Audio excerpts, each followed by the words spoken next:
All right, so effect of pre-acceptance on reliance, restitution, and the absence of a promise. I don't know how far we're going to get on this one, but okay, contracts implied in law.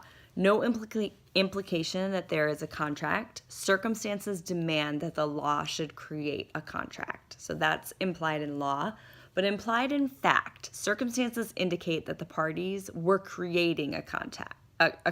So there's probably writings or stuff. No real contract, but we acted like there was one, so the law will hold us to a contract. So that is implied in fact. Implied in law, no implication of a contract, but circumstances demand it. Implied in fact, we have stuff. It didn't come together as a contract. And our conduct could show it as well. Restatement of restitution. Section 1. A person who is unjustly enriched at the expense of another is subject to the liability of restitution. So restitution is unjust enrichment, which I have a hard time connecting those, so I'm going to try. Restitution is unjust enrichment. So this is Palo, where a man was put into a mental institution because he was crazy, and then he tried to say, I wasn't crazy, because later they had said, oh, you're not crazy now, and so he was like, well, that means I wasn't crazy then, and so no unjust enrichment, I don't have to pay you, and they were like, no, we conferred upon you a benefit, so you have to pay us for that benefit, and the court said, yes, you do. So under these principles, where a person acts to confer benefits on another in a setting in which the actor is not acting officiously, that's like being meddlesome or unwantedly, the benefited party may be required to make restitution to the actor.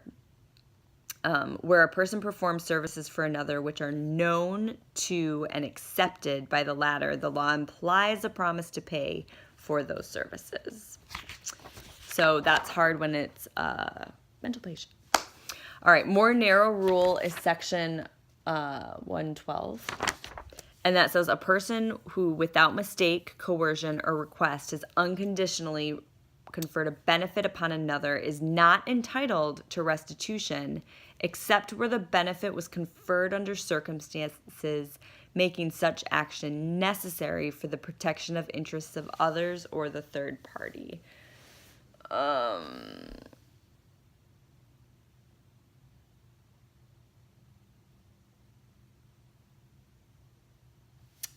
I am going to mark that down to ask him. Of course, it's the day before Passover.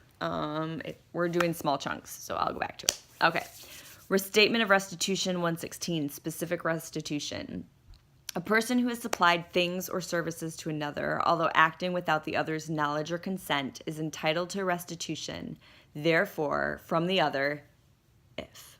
So, 1, he acted unofficiously and with intent to charge, therefore. And so this is like you didn't rack up the bill knowing that, like, oh, I'll get him through specific restitution. This is like, no, like the hospital was conferring a benefit. It was needed. The thing or services were necessary to prevent the other from suffering serious bodily harm or pain. So it was a serious and necessary service. The person supplying them had no reason to know that the other would not to consent to receiving them. So if they weren't mentally competent and there was no way to know of the non-consent. 4, it was impossible for the other to give consent, or because of extreme youth or mental impairment, the other's consent would have been immaterial. Officiousness means interference in the affairs of others not justified by the circumstances under which the interference took place. So once upon a time, I was eating a ho-ho cupcake in 8th grade, and the principal saw me eating that for lunch, and she wanted to buy me lunch, and I could pay her later, and I was like, I'm not paying you later because I had lunch money, and I bought this cupcake with it, and that's what I'm gonna eat, and she was so angry. But see, she was an officious intermeddler, and I didn't need her help, and I didn't want it, and she didn't buy me lunch. because I had my cupcake. Isn't that great? That was a really good example. Anyway, so violin player. Okay, so this one is the violin player under your window, and then he asks you to pay him, and you're like, I don't want you to play your violin under my window. I want to sleep. Get away from me. Officious intermeddler. Great word too, huh? All right, so an exam, you're going to walk through these steps. Did the whoever act unofficiously and with the intent to charge, therefore? Were the services necessary to prevent the other from suffering serious bodily harm? I could eat my cupcake for lunch. I didn't need anything else. Did the person supplying the services have reason to know the other would not consent to receiving them? I did not consent, and therefore she did not do it. But in Palo, he was mentally incompetent, so they knew that he could not consent in the moment. And was it possible for the person to give consent, or because of mental impairment, would the consent have been immaterial? Okay, and that is the first part of restitution. We'll keep going. We'll keep going because this should be pretty fast. This will just be a little bit longer one. Not as long as some of mine. All right, restitution. Why have restitution? We have some theories. We have a moral theory. Someone provided you a good and deserves compensation for it. And then we have the economic theory, and that's efficient given the high transaction costs. Restitution makes it easier to contract, and the goal is to mimic what you would have done under better circumstances. And we'll talk. Okay, so commerce partnership and equity contracting company is our first case, and the elements of the cause of action for a quasi-contract for general restitution are, we've said this before, the plaintiff conferred a benefit, the defendant has knowledge of the benefit, the defendant has accepted or retained the benefit conferred, the circumstances are such that it would be inequitable for the defendant to retain the benefit without paying fair value for it, and that's it, those four things. Conferred a benefit, defendant had knowledge, defendant accepted and retained, the circumstances are inequitable for the defendant to retain without paying the fair value for it. Specifically in the commerce, it required analysis of two considerations, the exhaustion of remedies against the contractor and the owner's receipt of benefit conferred without paying consideration to anyone. So this is the one where the subcontractor went to the client to get his money, and the client was like, hey, I paid the general and I actually paid some separate contractors. I paid more than the contracting price. I don't owe you. You need to go to the general contractor. And the court said, yeah, that's true. You do.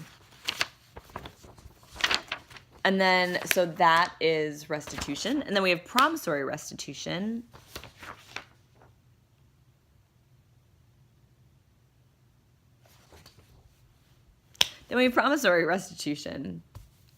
And that is restitution with oomph.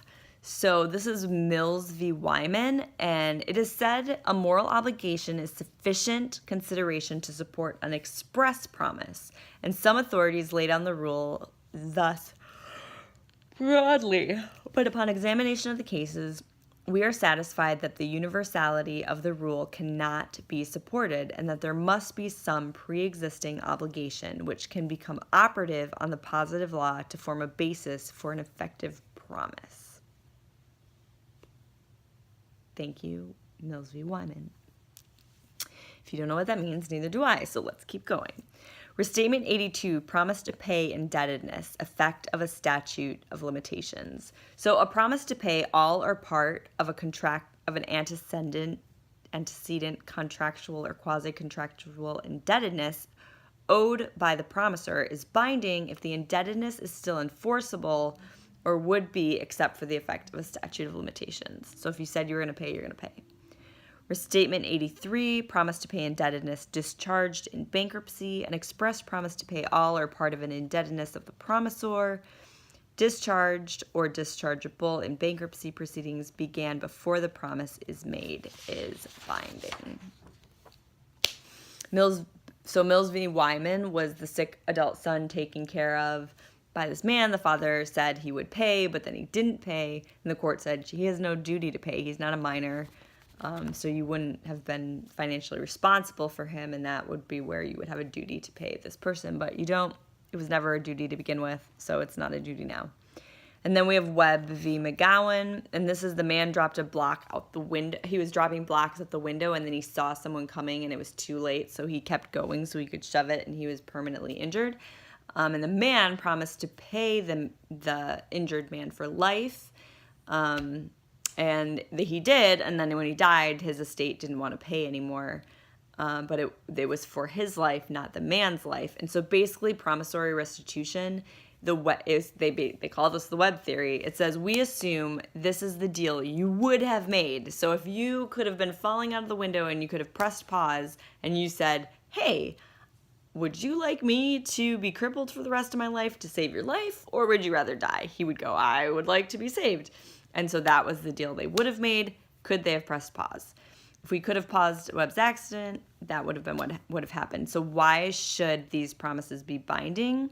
Uncertainty. Less uncertainty in cases where there was an enforceable contract that is barred by a technical legal rule. Cautionary. There may be less of a worry that people will make spur-of-the-moment promises if we're going to hold them to them. And economic theory. In cases of bilateral contracts, the costs of enforcement are low. For cases of past moral consideration, it may be efficient to enforce the promises. So usually past consideration is, you can't do that.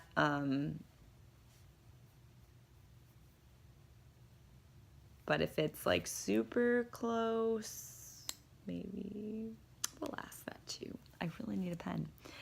Restatement 86, promise for benefits received. A promise made in recognition of a benefit previously received by the promisor from the promisee is binding to the extent necessary to prevent injustice. A promise is not binding under subsection 1 if the promisee conferred the benefit as a gift or for other reasons the promisor has not been unjustly enriched, or to the extent that a value is disproportionate to the benefit. So you can't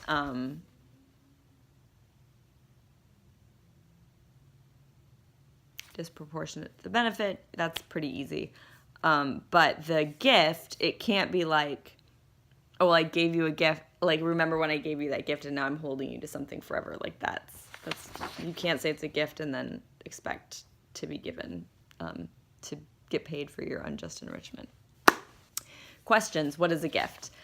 Benefit conferred as a gift. In the absence of mistake or the like, there is no element of unjust enrichment in the receipt of a gift, and the rule of this section has no application to a promise to pay for a past gift.